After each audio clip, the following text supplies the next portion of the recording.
What's up, everyone? Welcome to the NBA Pick and Pod. My name's Dawson Shine, and I'm your host.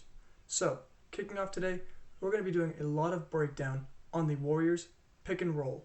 Now, that may sound pretty boring, and it's going to be very complicated and in-depth, but we're going to try and break it down and see how the Cavaliers can defend against the Stephen Curry, Draymond Green pick and roll that the Warriors seem to run to unbelievable success. Now, this is going to be a pretty technical podcast and might not be interesting for most, so feel free to not listen to this episode if you don't feel like listening to a pick and roll topic for 10 minutes. But I want to break this down and see how the Cavaliers can actually attempt to stop the Warriors offense or limit it as best they can.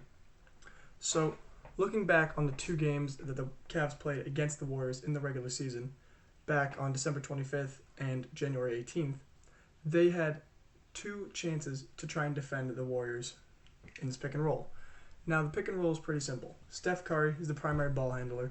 He sets up near the top of the key, about 6 feet behind the three-point line. And then Draymond Green comes up, sets a screen, and they run the offense like a pick and roll. So, the main thing that I'm going to talk about is how the Cavaliers defended in the past, back when they were under David Blatt, and how they should defend it in the future, in my opinion. So, in their first game on December 25th, the Cavaliers defended by having a lot of double teams. So, whenever Stephen Curry would come up and have the screen set by Draymond Green, and instead of switching, having Love or the defender of Draymond Green switch onto Curry on the perimeter, the Cavaliers normally did a double team. They doubled Curry at the three-point line to prevent the shot and forced him to pass it to Draymond Green. Now, once he passed it to Draymond Green, Green had a wide-open lane to the hoop, which set up a nice 3-on-2 because of the two Warriors in the corners. Normally they could be Barnes and Iguodala, or Barnes and Clay, anyone like that on the roster, really. And they set them up in the corners and have Draymond Green come right down the middle lane, which forces one of the two defenders of the corners actually to help into the paint and try and prevent a layup for Draymond Green, who, as we know, is normally a pretty good passer despite his struggles against the Thunder. And when he tries to go into the paint, he would normally dish it out for an open corner three or take it all the way to the hoop and try and score. Now, in the first game, which the Warriors won 89-83, they shot 36% but 50% from three, which really isn't that bad. But it's not great either, considering what we've seen during the regular season when they normally shot well. But that game was an aberration because the Warriors played very, very badly, really. They didn't shoot the ball well at all, which is rare, because they did have quite a few open shots. Kevin Love was the defender for the screen most of the time, and whenever he tried to double, he could never recover quick enough to try and help on Draymond Green when he's coming down the lane. So that made it a 3-on-2 almost every single time they double teamed, which was 13 out of 15 pick and rolls. That's a pretty high percentage of double teams. Now, the second game, January 18th this year, the Warriors blew out the Cavaliers 132-98. The Warriors ran 21 pick and rolls with Curry as the primary ball handler, which is actually lower than it could have been since Curry only played 3 quarters because of this massive blowout. And Kevin Love was the defender of the screener, Draymond Green normally, about 14 times. So, how did the Cavaliers defend this time? Well, they double-teamed 13 out of the 21 times. They hedged 4 times. They only switched 3 times. That's pretty rare to switch because they didn't think that Curry could actually be defended well by Love. And they'd probably be right. But unfortunately, by double teaming and trying to hedge and recover consistently, 17 out of 21 times to be exact, it leaves a lot of wide open 3-on-2 opportunities or open corner threes. And that's what happened. The Warriors shot 9 of 17 on their shots, 5 for 9 from 3, and only 2 turnovers, including shooting 6 for 9 whenever the Cavaliers double teamed, which is awful. Now, the way to stop this normally would be to have a great help defender who's in the corners, like Mozgov or Tristan Thompson, to try and defend the rim.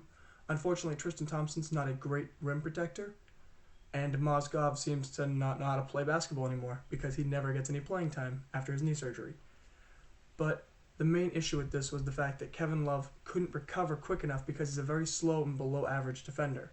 So whenever Draymond Green was able to come down to the paint, Love couldn't rotate quick enough to try and get to one of the corner shooters who was left open due to the help defender. And the same result happened with a couple other defenders, such as James Jones, who couldn't guard Draymond Green or the pick and roll very well either, because he's too slow and can't rotate quick enough. That leaves a lot of questions about what they should do. So how should the Cavaliers actually attempt to stop this juggernaut offense and this pick and roll that seems to be deadly? Well, in my opinion, the best way they should stop it would be to have LeBron guarding Draymond Green and have Shumpert on Curry. Now, that might leave you guys thinking, well, who's going to cover everyone else? And at least in the starting lineup, I would have Shumpert on Curry, Kyrie Irving on Klay Thompson, which is pretty risky because Kyrie Irving isn't known to be a great defender, but at least you can sub him out and put J.R. Smith in when need be to try and guard. You could hide Kevin Love, which is the real important part, because in order to actually win this game, they're probably going to need to hide Kevin Love's defense. So I would hide him on Harrison Barnes, and then have Tristan Thompson, or whatever big you want to put out there, Channing Frye, even if you want to play small and quick, onto whatever center is on the court for the Warriors, whether it be Bogut or Ezeli. But the only issue with this is that it's going to be very difficult for Shumpert to guard Draymond Green in the post. You might be wondering, what are you talking about? The post? Since when is Draymond Green in the post? Well, the issue with this is if they switch defenders instead of double teaming Curry like they did in the regular season, it's going to leave LeBron on Curry, which is possible. We know LeBron can be a very capable defender and stay with him. Or it's going to leave Draymond Green taking the ball against Iman Shumpert, because that's the switch. The issue with that will be that Draymond Green can try and back down Shumpert because he is bigger and he is stronger. So he backs him down to the post and tries to get a good shot up. Now, he's not very efficient in the post, and that's probably the best thing to give to the Warriors, because if you leave it for anyone else, it's going to be very difficult to find an advantage. Obviously, if Klay gets the ball and he's wide open from the corner on the 3-on-2 pick and roll because you doubled Curry, it's a bad situation. You don't want Klay Thompson wide open. You don't even want Harrison Barnes wide open. So the best opportunity for the Cavaliers is probably to allow Draymond Green to try and use his weight and his strength against Iman Shumpert in the post on a switch. Because if they continue to double team against Curry on this pick and roll, it's going to be very, very difficult for the other defenders to try and recover and rotate quick enough. But another idea I have is the fact that you could also have Tristan Thompson simply hedge and try and recover, because he is quick enough and LeBron will be on the help side to actually attempt to rotate if need be. Now, that's a good plan because Tristan Thompson is definitely more versatile as a defender than Kevin Love is, or James Jones, of course. But it does leave a question of whether or not it's going to be effective with the Bogut Curry pick and roll, which is another effective set that the Warriors run and does cause some problems. Now, the solution for the Bogut and Curry pick and roll, with Bogut being the screener, of course, is a little different from the hedge and recover or switching that I would choose to do for the Draymond Curry pick and roll. This is mainly due to the fact that Bogut isn't a very large threat the way Draymond Green is on the 3-on-2 once the pick and roll is broken down and Steph Curry is double teamed. This is because Bogut isn't really capable of putting the ball on the floor, dribbling in to get a better shot, and then passing it out for the open threes to the corners. Draymond Green can do that because he can actually put the ball on the floor and run the offense like a point forward. Now, Bogut's a great passer. Unfortunately, they can just leave him there for a bit and not help until the team is ready to rotate again on defense, them being the Cavaliers, because Bogut's not known to put the ball on the floor and try and take it all the way into the paint for the open layup.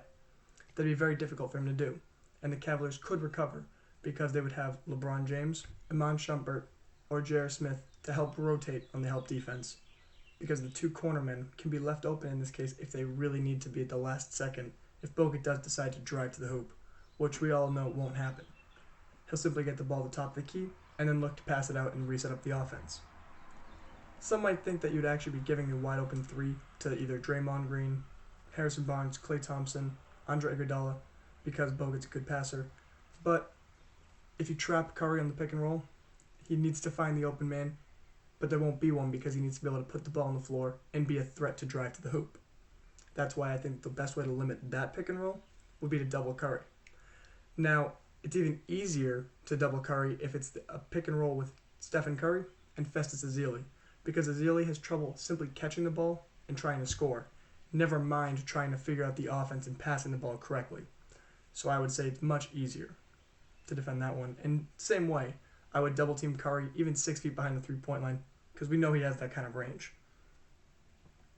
So that's the way I would do it. If I'm the Cavaliers, I'd look to try and have LeBron James and Iman Shumpert be the primary defenders for the Stephen Curry, Draymond Green pick and roll, with Tristan Thompson being an alternate substitute for the defender where LeBron would be.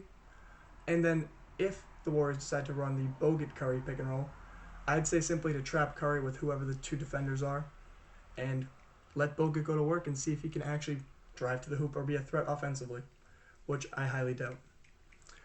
So I just wanted to give a quick analytical episode because I don't normally do this, and I think it's a really good idea to give some more in-depth basketball knowledge now that we have the build-up to the NBA Finals tomorrow night.